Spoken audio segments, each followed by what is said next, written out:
was late to that event because there was a drone.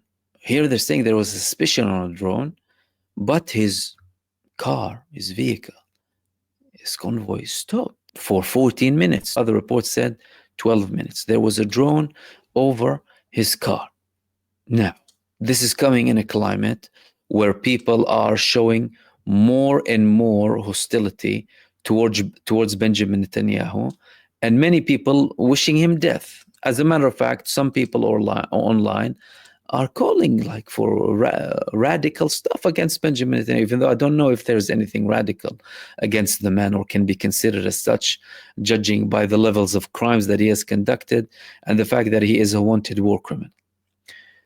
And it wasn't only that, there were fires raging in multiple parts of Israel today, Jerusalem, in main roads, and in some of the reports in Israel, they're saying that the security forces in Israel are suspecting that this could be deliberate arson, and it might have security motives to put the state in a very difficult position now.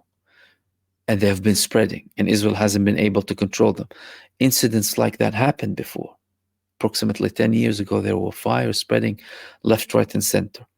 And in Israel, they reported that some people actually did that deliberately inside of Israel to burn as much as possible and put the country in a very bad situation. Now, Netanyahu, he eventually went to that event. And that event, it had the same people who he has very big problems with.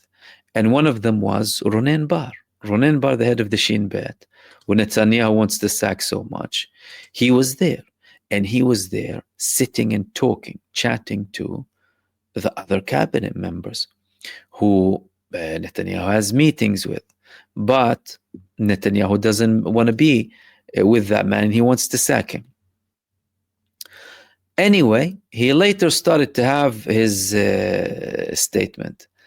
Hamas, the massacres, and we're not going to let that happen. We're determined to destroy them, and we're going to continue as much as possible criticizing the international community, and of course playing the victim card in Yad Vashem as usual. However, the people who were observing that, they weren't very convinced by his statements. People like, okay, one lie, two lie. How many times are you going to lie? We're bored of your constant lies. You're telling us all of that, and you are killing the prisoners of war inside of the Gaza Strip, and you're pretending that you want to eliminate Hamas now, despite the fact that you reached an agreement with them. And that agreement was the only thing that returned the prisoners of war back. Yet now you're saying that you want to continue this war to eliminate them for your own interests. So he's becoming completely stripped in front of the Israeli population, and that movement is only growing.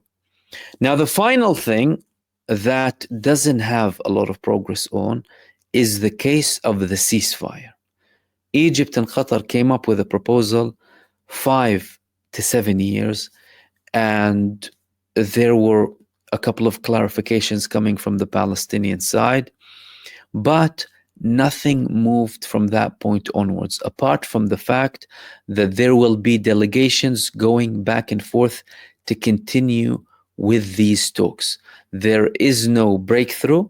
No one said that there are chances of success, but that could be due to the fact that the Palestinian resistance is now demanding an all-out deal, and they are refusing any prospect of an even temporary deal. There were previously attempts to go into phase 2. Those attempts clearly failed. Now the Palestinian resistance is in a position to only say we're only looking for an all-out deal, where they're offering to release everyone, but at the cost of course, ending the war, allowing all aid in, rebuilding Gaza alongside the main red lines. And that means that it's going to be more difficult to word this draft, this new draft that's coming in, because they are now insisting, according to some reports, on an all-out deal and no more going into any phases in relation to the ceasefire.